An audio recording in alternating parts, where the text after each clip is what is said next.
الرحمن الرحيم وَلَقَدْ آتَيْنَا مُوسَى الْكِتَابَ مِنْ بَعْدِ مَا أَهْلَكْنَا الْقُرُونَ الْأُولَى بَصَائِرَ لِلنَّاسِ وَهُدًى وَرَحْمَةً لَعَلَّهُمْ يَتَذَكَّرُونَ۔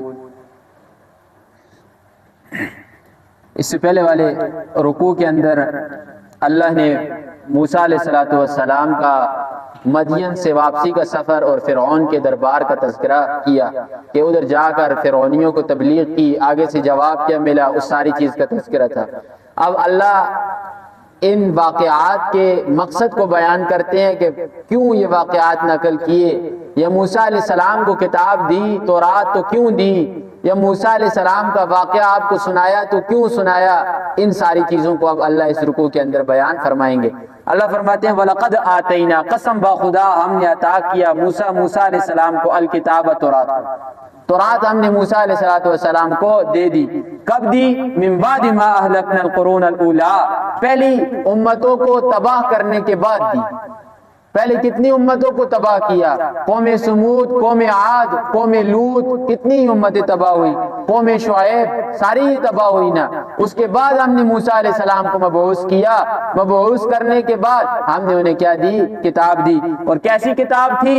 بصائر للناس، وہ آنکھیں کھول دینے والی کتاب تھی۔ کوئی بھی آسمانی کتاب ہے وہ لوگوں کی آنکھیں کھولنے والی ہے، اس کے اندر اللہ کی قدرتوں کا بیان ہوتا ہے، اللہ کی نشانیوں کا بیان ہوتا ہے، پچھلی امتوں کی تباہی کے واقعات ہوتے ہیں کہ کیسے کیسے ہم نے امتوں کو تباہ کیا۔ فرمایا وَہُدًى، اور وہ ہدایت تھی، وَرَحْمَةً، اور رحمت تھی، لَعَلَّهُمْ يَتَذَكَّرُونَ، اور کتاب بھیجنے کا مقصد کیا تھا؟ تاکہ لوگ اس سے نصیحت حاصل کریں۔ کوئی بھی کتاب ہے آسمانی، کوئی بھی کتاب ہے، وہ صرف اور صرف اس کا جو مقصد ہے وہ یہی ہے کہ لوگ اس سے نصیحت حاصل کریں۔ پہلے یہ مضمون تفصیل سے بیان کیا تھا لیکن اشارتاً پھر ابھی بتا دیتا ہوں، یہ جو کتاب ہوتی ہے یہ صرف اور صرف آسمانی کتاب پڑھنے کے لیے اللہ نہیں بھیجتا۔ کتاب کو بھیجنے کا مقصد صرف پڑھنا نہیں ہوتا، یہ زندگی کا دستور ہوتا ہے کہ آپ نے زندگی گزارنی کیسے ہے، آپ کے زندگی کے اندر کون کون سے معاملات آئیں گے، انہیں حل کیسے کرنا ہے، جینا کیسے ہے، مرنا کیسے ہے، سارے کے سارے معاملات ان آسمانی کتابوں کے اندر موجود ہوتے ہیں۔ لیکن آج اس مقصد کو لوگوں نے بالکل پس پش ڈالا ہوا ہے، صرف اور صرف دنیاوی اغراض کے لیے، یعنی جو غرضیں دنیا کے ساتھ متعلق ہیں ان غرضوں کے لیے ان کتابوں کو استعمال کیا جاتا ہے۔ فرمایا وَلَعَلَّهُمْ يَتَذَكَّرُونَ، تاکہ یہ لوگ نصیحت حاصل کریں۔ جیسے تورات کا معاملہ ہے، اس سے بڑھ کر قرآن کا معاملہ ہے، یہ ساری کی ساری خصوصیات قرآن کی بھی ہیں، ہدایت بھی ہے، رحمت بھی ہے، لوگوں کے لیے نصیحت بھی ہے۔ فرمایا وَمَا كُنْتَ، اور ہمارے پیغمبر محمد الرسول اللہ صلی اللہ علیہ وسلم آپ نہیں تھے موجود، بِجَانِبِ الْغَرْبِيِّ، کوئی طور کی مغربی جانب کے پاس آپ موجود نہیں تھے، اِذْ قَضَيْنَا إِلَى مُوسَى الْأَمْرَ، جب ہم نے موسیٰ علیہ السلام کو حکم دیا، فیصلہ کیا، ان کا فیصلہ کیا تھا، حکم کیا تھا کہ موسیٰ آپ جائیے فرعون کے پاس، جا کر اس سے اللہ کا ڈر سنائیے، یہ حکم تھا۔ وَمَا كُنْتَ مِنَ الشَّاهِدِينَ، اور نہیں تھے آپ حاضروں میں سے، یعنی آپ ادھر موجود نہیں تھے، کھڑے ہو کر دیکھ نہیں رہے تھے۔ علم غیب نفی ہے، علم الغیب، علم غیب کی قرآن نفی کر رہا ہے کہ پیغمبر بھی ادھر موجود نہیں تھے۔ اب کون بتا رہا ہے پیغمبر کو؟ خدا خود بتا رہا ہے۔ ادھر اللہ خود فرماتے ہیں کہ محمد رسول اللہ آپ نہیں تھے، ادھر لوگ جھگڑا کر رہے ہیں، لوگوں کے اندر فساد مچا ہوا ہے۔ بعض لوگ کہتے ہیں کہ نبی حاضر بھی ہیں، نبی ناظر بھی ہیں۔ حاضر کہتے ہیں جو آپ کے سامنے موجود ہیں، اب میرے لیے آپ سارے کے سارے کیا ہیں؟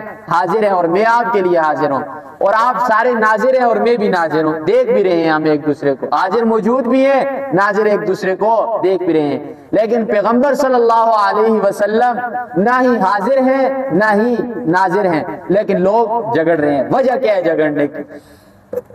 پہلے عرض کیا تھا یُضِلُّ بِهِ كَثِيرًا وَيَهْدِي بِهِ كَثِيرًا، یہی قرآن آپ کو ہدایت بھی دے گا، اور اسی قرآن کے ذریعے اگر آپ نے مسلکی چشمہ پہنا تو یہ قرآن گمراہ بھی کرے گا آپ۔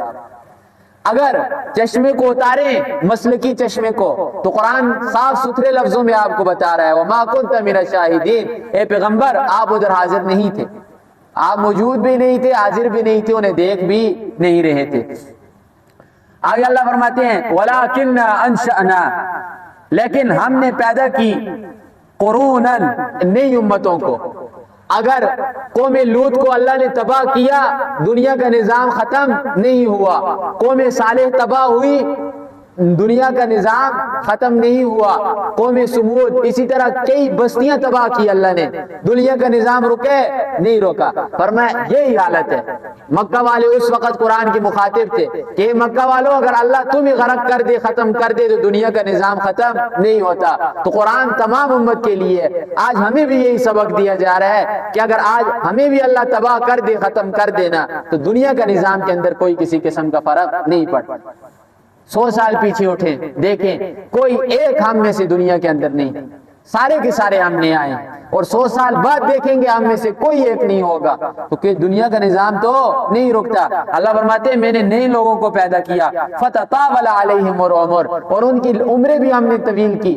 آج ہماری کیا عمریں ہیں؟ 60-70 سال کیا کوئی عمر ہے؟ کسی قسم کی کوئی عمر یہ گنتی کے اندر شمار نہیں ہوتی اگر پہلی امتوں کی عمروں کو دیکھا جائے۔ پیغمبر ہے نا حضرت نوح علیہ السلام، وہ 950 سال وہ کیا کر رہے ہیں؟ صرف تبلیغ کر رہے ہیں، اور تبلیغ کرنے کے بعد روایات کے اندر آتا ہے 250 سال تک رہے دنیا کے اندر، تو یہ 1250-1300 سال ان کی عمر بنتی ہے۔ اس 1300 سال عمر کے سامنے ہماری عمر کیا عمر ہے؟ اور ایسی عمریں بھی گزری ہیں 4-4 ہزار سال، 2-2 ہزار سال عمر رہی ہے لوگوں کی، اب وہ چلے گئے تو ہم نہیں جائیں گے۔ فرمایا ان کی ہم نے عمر بھی لمبی کی، اور فرمایا وما كنت ساويا، اور اے محمد رسول اللہ آپ نہیں تھے بسنے والے، آپ رہنے والے نہیں تھے فی اہل مدین، یعنی اہل مدین کے پاس، یعنی شعیب علیہ السلام کی جو قوم تھی نا مدین والے، اس کے اندر آپ رہتے تو نہیں تھے، آپ کو تو نہیں پتا، بتایا تو ہم نے ہے آپ کو۔ رسول اللہ صلی اللہ علیہ وسلم کو جتنی بھی باتیں بتائی گئی ہیں نا وہ اطلاع علی الغیب ہے، نبی علیہ السلام کو غیب کی خبریں بتائی گئی ہیں، یہ نہیں کہا گیا کہ ہم نے آپ کو غیب دیا۔